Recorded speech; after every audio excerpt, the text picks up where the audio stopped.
listening to Living with ADHD and CPTSD, available on Apple, Spotify, and wherever you get your podcast.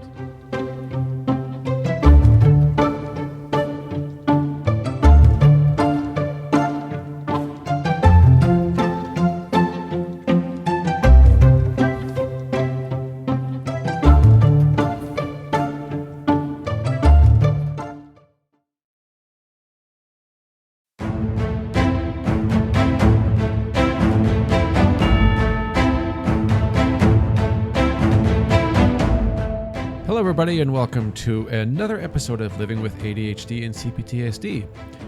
If you're wondering about the sound, it is because this is the first episode that I am recording on my brand new microphone.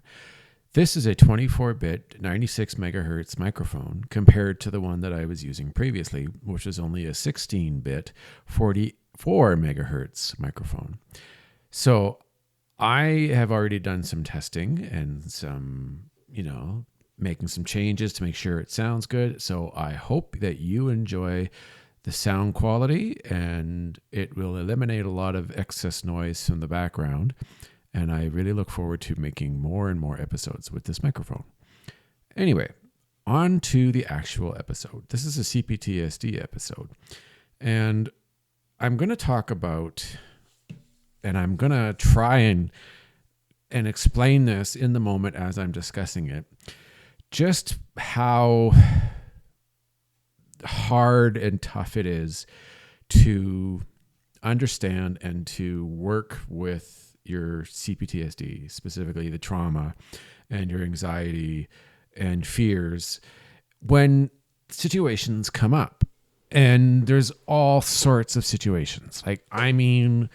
There's in the moment situations when you get triggered because something reminds you of your trauma. There's situations that are uncontrollable. There are new situations. And then if you want to get into really good specifics about this, there are also when you're, let's say, I'll use an example of my own life. You're having a conversation with your ex-partner and you have to learn over time to recognize the signs and the symptoms to kind of help you, notify yourself or kind of give yourself that heads up as to you're triggered or you're feeling overwhelmed or you're feeling that extreme anxiety, you're feeling more stressful. Then there's also learning about and recognizing the signs of being tired and being mentally exhausted, and then also physically exhausted. It's just the complications that come out from step one, which is understanding and realizing that you have CPTSD, going as far as now trying to recognize all the different signs and symptoms and learning how to react and to, make the correct choices that are required in the moment so that you're learning and you're updating your system so that the neurological connections that are being made in order to heal and make progress are actually occurring. Because if you don't really do that, then the amount of time that you're going to spend working on, healing from your trauma is just going to take a long time, and you're going to have a lot of wasted time doing this where you think you're making progress, but the reality is you are not. And that's the thing that really can discourage people, because I guess when they start seeing a therapist, they don't really know offhand how much work is involved and the length of time that it's likely going to take in order for you to make progress to the point where someday down the road, whether it's 2, 3, 5, even 10 years if your therapy, if it's required to have that kind of time frame, that you're making enough progress so that you can heal. And then, maybe you'll be able to, the next time a situation, like a triggering situation comes up in your life, that you'll be able to handle it without having your parts come online, take over, get blended. Like when we're experiencing triggers due to like trauma from our past, there are a lot of behaviors that happen that really, at first, it's hard to get a hold of because we're just learning about it, right? Like, we don't really know our parts all that well when we start. And that's quite normal. That's a very common thing because we're trying to identify these parts and get to know them and understand what they're all about, so that eventually down the road, with all the work and the processing that you do on a daily basis and with your therapist, like both on your own and the therapist, that you start to gain their trust. And once you gain their trust, then what is occurring is you're able to like update the parts and allow, that's where the reconfiguration, the plasticity of your brain is a good thing, because when your parts are learning and they're being updated and they're gaining, like they're learning to trust you, that the adult's going to do and behave the right way and make the correct decisions that are safe and that are responsible for the adult, the brain starts to make changes. And eventually, over time, when those changes are continuing and they get stronger and they connect and there's more like common ground, like, how do I put this? Imagine a glass wall. Actually, let's even go further. Let's really get into this. Imagine your brain is a bunch of rooms, okay?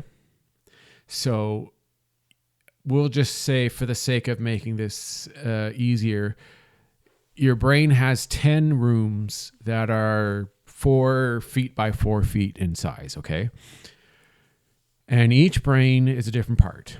So of the 10 rooms, 1 room is the adult, and then the 9 other rooms are different child parts or teen parts that were born in different times of your life that are there to protect you or to make you feel safe when you were having and experiencing trauma, whether it was mental abuse, physical abuse, sexual abuse, an event or reoccurring events that are so traumatic that your brain created the child part to protect that kid, so that it wouldn't be harmed, right? Like I don't mean like the child was being obviously harmed in some way, but excuse me, the part gets created so that that child has like a sense of protection, because there are if it's like severe trauma that they're experiencing repeatedly, it's its natural way of protecting itself, or that child is being protected so that the next time that the abuse occurs or the trauma reoccurs, like the next day or whenever it occurs, that they don't have to live with it or live through it. It's kind of like having, like, how when you were a little child, let's say you're like, maybe your mother's with you and maybe there's some yelling and swearing going on, and your mother puts her hands over your ears so that you won't hear it, right? It's kind of like protecting the innocent kid from hearing all the vulgarity and the swearing and the verbal abuse that's being spewed out by whoever it is. It's kind of like that. So the child part is protecting that new part that's been born, is protecting that child so that it's to avoid further trauma that's even more disastrous and more, harmful. Now, when we grow up, obviously, those child parts are around, and if you get triggered, let's say you're walking down the street and you hear a block away or not too far some sort of physical violence going on, and you see there's like a grown man attacking another person or a woman or something, and this triggers you because it's like bringing you back to a time in your life when there was trauma, you were experiencing the trauma. So all of a sudden you get triggered and your child part comes online because it believes that it is required now to protect you.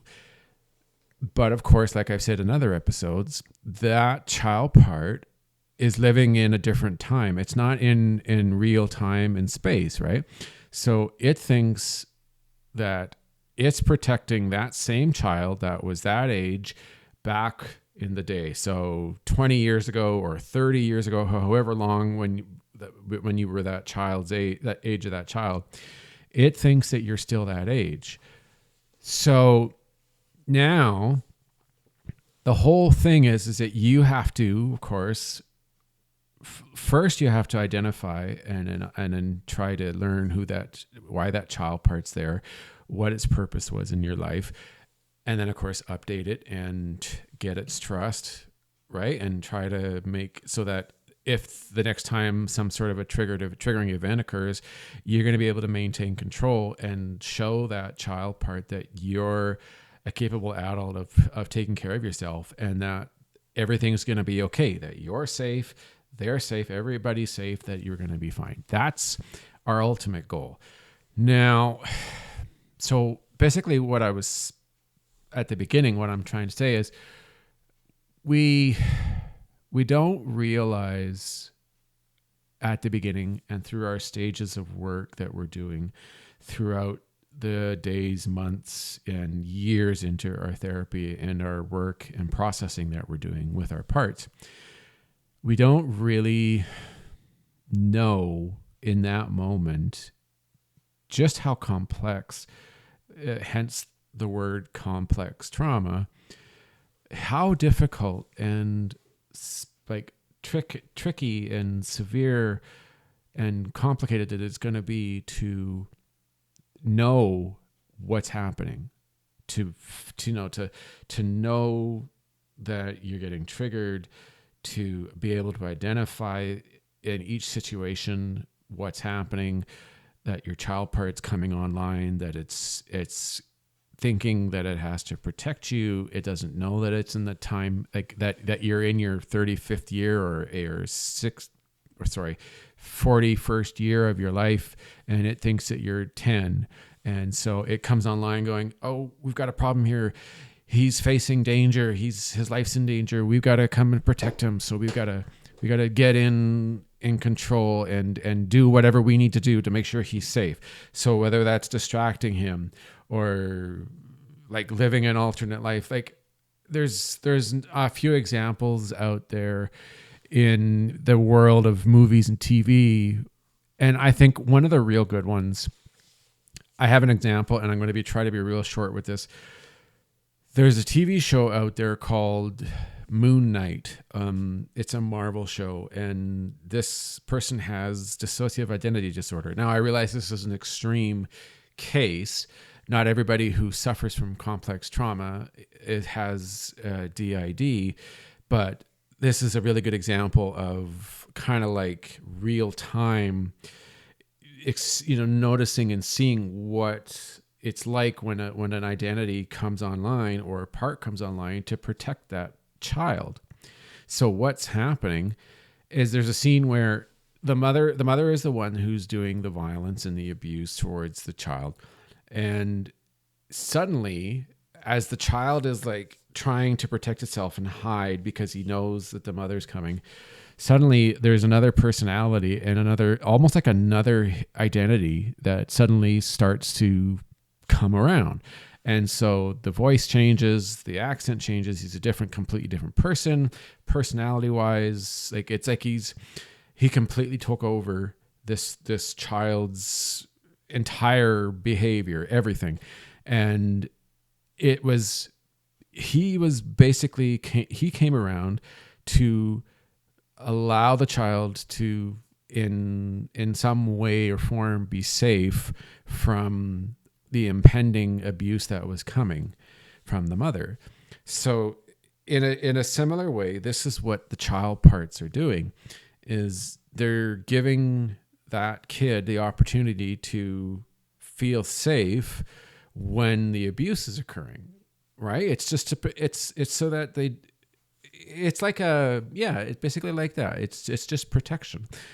Now the thing with, like I was saying a number of times already, and I've in numerous podcasts before, that it's not as simple as just, our therapist saying, yeah, you've got child parts. And then when a trigger occurs and you're re-experiencing past trauma, they're coming online. So this is what you have to do, et cetera, et cetera. It's not that simple where now all of a sudden 5 days later, you get triggered and your brain all starts to go, hey, yeah, I see. Oh, my child part's online. It's protecting me. Hey, it's okay. I'm safe. No worries. It isn't, it's never that easy. And if it were that easy, this just wouldn't be how life would be, of course. It's never that simple. So it involves, like I've said already, it involves years of therapy and processing and working with your parts, updates. And when it's not just, but that's the thing, is it's not as simple as just doing the work, right?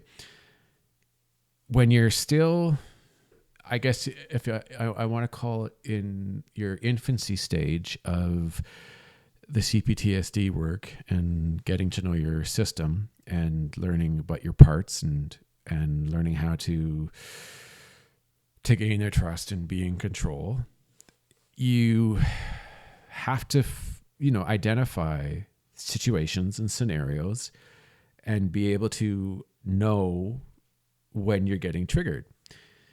And it's, for a lot of people, it isn't an easy thing to do. And that's where complications and problems can arise, and where feelings of frustration and depression come, because you have reoccurring triggers, and eventually the triggers go away, right? And you feel, and you become the adult again. You're safe. You're no longer triggered. You're no longer experiencing the past trauma, but now you're feeling frustrated and you're feeling hard on yourself, because you're sitting there going, I don't understand. Why am I having such a hard time identifying that I'm getting triggered, or the moments, like the symptoms that are coming around or that are occurring in the moment to give you those hints or those clues that you're starting to get triggered. You're getting overwhelmed. You're starting to feel scared. You're starting to panic. You're starting to freeze up. Some of us do fawning, right? Or we do the fight flight response.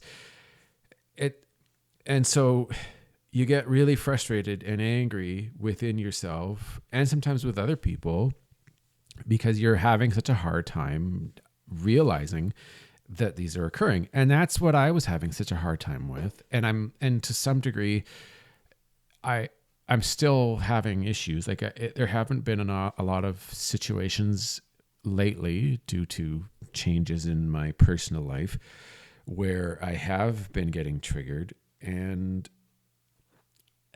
at the time when I was having them occur, I was really struggling to notice the symptoms, to see the signs of the trigger coming and take the appropriate action, being to notice that I'm triggered, to speak up, to verbally acknowledge to myself and to my ex-partner that, hey, look, I'm starting to feel overwhelmed here. I'm becoming triggered, and this is not good. I need to, step away and take some time and do some processing and ground myself and do some work.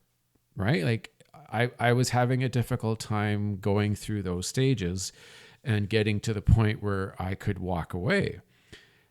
And I'd be getting triggered, and I had a hard time because the child parts were in control and the adults sitting there struggling to get back into the driver's seat. These child parts are like running loose, and they're scared, and they're trying to protect the adult, thinking that it's a child, and they're doing all these different actions and behaviors, verbal. They're being mean, they're being defensive, they're saying things that are inappropriate, that are going to get him in trouble, and he's having no luck recognizing this in the moment and stopping all of it from occurring. It's extremely frustrating. I know I've said that already 3 times here. The feelings of despair and loneliness, and just you just feel like you can't win, like you just cannot get anywhere. And I lay on my bed, and I'm angry, and I'm distraught, and I'm zoning out, and I feel extremely angry with myself and other emotions that are extremely strong in that moment. And I'm thinking to myself, I just don't get it. Like I do my work, I sit there and I examine, and I work really hard at trying to maintain be grounded, maintain the adult form, not let the child parts take over, trying to update my parts, trying to further increase and gain more trust within them. And it just felt like I would make a little bit of progress, but then when you think you're getting close, all of a sudden you're like realizing that door that is you need to get to so that you can put all this behind you, in reality is a lot further away than you thought, right? Instead of it being 5 feet away from you and maybe just taking a step, it's 100 meters away, or 100 feet or 200 feet away. And it's raining, right? And it's icy or cold. And the ability to get to that door is blocked by trees and people and bullies. And there's all sorts of things in the way. And it's extremely hard to get there. And you've worked so hard to get through all that interference and all the ridiculous shit that's happening, and you think you're there, and then all of a sudden it feels like they just keep coming. And I get frustrated because I feel like I've done so much work, and I know that it's only been 2-3 years since I've really been able to get a good understanding of CPTSD and exactly how it works.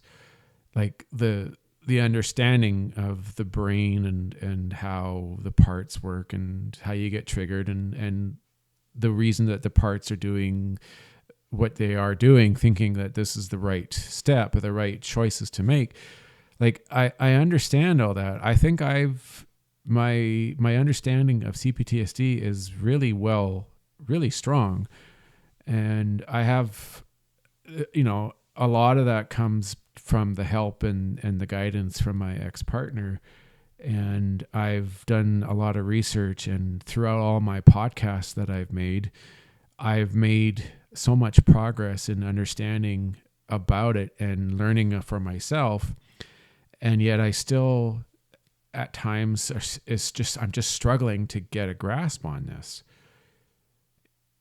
I feel, sometimes I just feel like I need to take a really long holiday by myself at like a resort and have all the food brought to me, no personal contact with anyone, go out and just explore, like complete mental vacation and physical vacation, and just not experience and try not to experience any of the pain and the triggers that come out.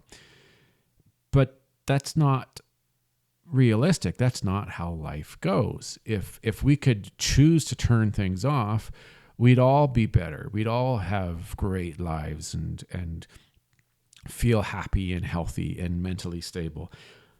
But that's just not a life. That's not how life goes. And we know that. And that's the part that sometimes just makes you just feel down, and you get major setbacks or little minor setbacks because you're so sick and tired of it.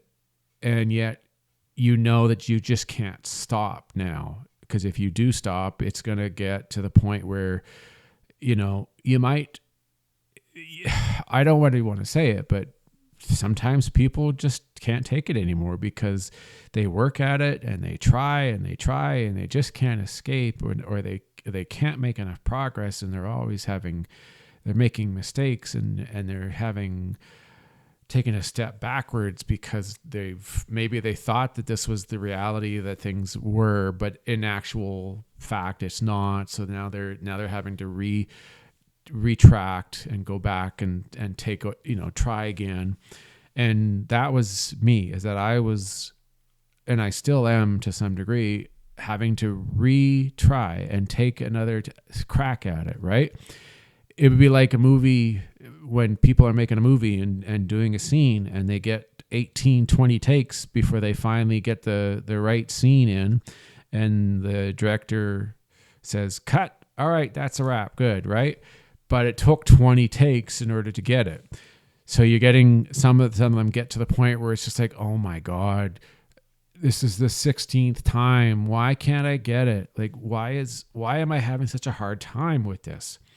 I want to learn. I want to get better. I don't want to get triggered because somebody gets angry at me. I don't want to feel scared to have to say something, like say something that's important or that is serious, or, that you've got to say, even though it can make you extremely uncomfortable. You have to get to the point where, sure, you think about it, but then you take a couple of deep breaths and you go, I've got this. I can do this. We're good. Right. And then you can go ahead and do the work or do what you need to do.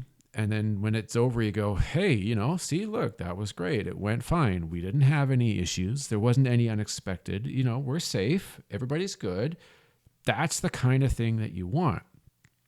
And when you get overwhelmed, and you can't, or you try and you fail, like sometimes you fail miserably at it, and something goes wrong and your partner gets angry, or you do something that's a complete mistake, or you struggle trying to say the words that needed to be said because you are having a hard time maintaining the adult form instead of child parts coming online trying to do their thing. It gets to the point sometimes where you just say, oh, I'm so sick of this. I just want this to end. Please, enough, right? Like some people have a very short temper, and some people, they can't take a lot.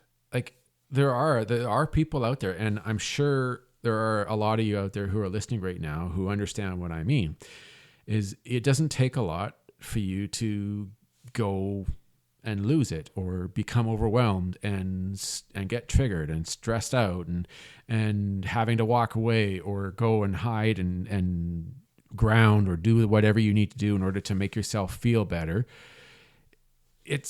Some of us have a hard time with it. And I know that I've been very fortunate where I have a very high, I don't want to say high like pain threshold because that's not accurate, but I have a tendency to be capable of taking a lot before it gets me to crack or to become overwhelmed. It's not necessarily the best thing. Like you want to be capable. The ultimate goal here is to be capable of immediately recognizing your signs that you're getting triggered and take care of it and do the right thing right then and there. If you're still not at the point where you are in control, right? If you get, even if you get into a situation where you could get triggered into past trauma, unless you're able to be in control right then and there, it is a difficult thing to do. And that's where you need to have the abilities and the strength and the knowledge and all the work put into place to know, okay, I'm triggered. I got to stop. I got to get out of here. I got to take a break. I got to walk away. I have to do something because otherwise this is not going to turn out well. That's where we have to get to. And when you're not able to do that because you can't, it's like you struggle learning, that's where everything gets very frustrating. And I know personally, I have repeatedly struggled so much with that. And it's not a simple thing, right? Like it's not as easy as just saying, well, you haven't done enough work or you haven't done enough processing. You're still learning about parts. There's a new part that probably came up. Maybe you should go identify him and figure out who he is, what he's about, where he's from. You know, like there's gonna all these things that seem to always come up, and you always got to do something different. You always got to try new stuff, and it gets to the point where you're just kind of going, I don't care anymore. But you do know you have to do it in order to get there. But there's just, you have to identify these things. And sometimes it's a very difficult thing to do. Identifying where you are, why this is occurring, trying to understand the symptoms and trying to, identify why it happens. Like all these tiny little things. And there's so many of them. That's the problem, is that for myself, if it were just as simple as doing enough work and repeating yourself and practicing and identifying, like practicing the identifying of triggers and symptoms, then the progress I would have made such a huge amount of progress. That's not that simple. And that's what can be frustrating, is because you have to, first off, you have to have a lot of patience with yourself, for yourself. You have to be kind to yourself. You can't it's hard to not get down on yourself and curse yourself and feel bad and say or do things that you're going to regret, whether it's physical or mentally being abusive to yourself or being hurtful to others. It is difficult. I get that. It's just, if you do all the right things, it does make it easier. And sometimes in the moment, it can be hard for us to do the right thing. A lot of us are going to have moments where we're just going to get so enraged and so frustrated that we're going to say things that aren't fair. And it's probably not going to be fair to your parts. It's definitely not going to be fair to somebody who's there with you. And there's a good chance that you're going to cause irreparable harm, whether it's to that person's trust in you or to your parts. And then you're going to have a major setback, and then you're going to have to start over or go back to a point and try and just regain your parts' trust. I get it. And I'm sorry that a lot of you guys have to go through this like I am. And it is tough. And I understand the difficulties that we all have to go through in order to get to a point in our lives where we finally do feel like we're making a lot of progress and that we are healing. And, we can handle stresses and unknowns and things that occur that we don't want to have happen, but unfortunately, there's not much we can do about it, right? I get it, and I feel your pain, and I'm sorry that you guys have to go through this. It sucks, and I wish that we all could have this so much easier, but unfortunately, reality is that it doesn't get to be that easy, because in order to heal, and it's just like anything out in life, in order to get to a point where you feel comfortable and capable of doing something, it takes work and it takes some practice and it takes experiencing letdowns and failing in order to improve. But it's okay. Failure is part of life, and we just have to work through it and stay on track and not allow it to get us into a state of anger or feeling bad or feeling sorry for ourselves, because all that's going to do is just make this even harder. And nobody wants to be there. And that's the end of this podcast. I'd just like to thank the audience for listening to this podcast. I hope you really enjoyed it today. Basically, without you guys, this show would not be possible, and I wouldn't be able to make this kind of content for you to listen to. Please consider going to Patreon and become a member, where you will receive many perks to being a member of my Patreon, such as merchandise and early access to all new and bonus episodes. Or you can donate to my cause and go to ko-fi.com. That is ko-fi.com/livingwithADHD and CPTSD. This will allow me to continue to create these amazing podcasts for you, the listener.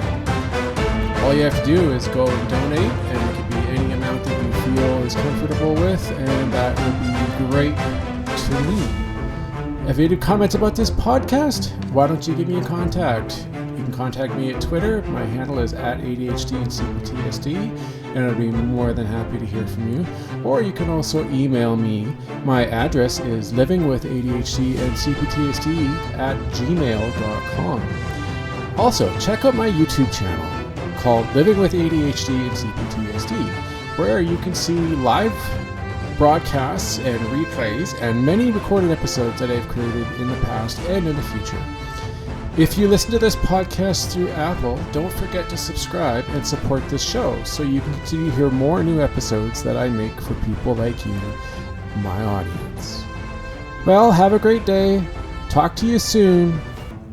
Bye, everyone.